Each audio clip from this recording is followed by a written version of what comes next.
Бързо вървим към края на демокрацията в България, към недържава и морално разложение на традиционните български ценности.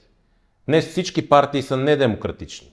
Те преследват целите на собствените си, защото вече не са партии, а търговски фирми, чиято единствена цел е да крадат народните пари.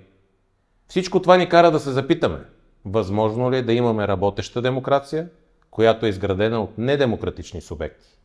Нашият категоричен отговор е не.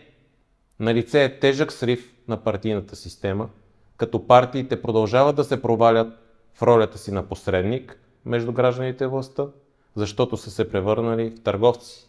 Затова ние от платформа Граждански блок внесохме в Народното събрание предложение за премахване на монопола на партиите върху изборния процес и властта.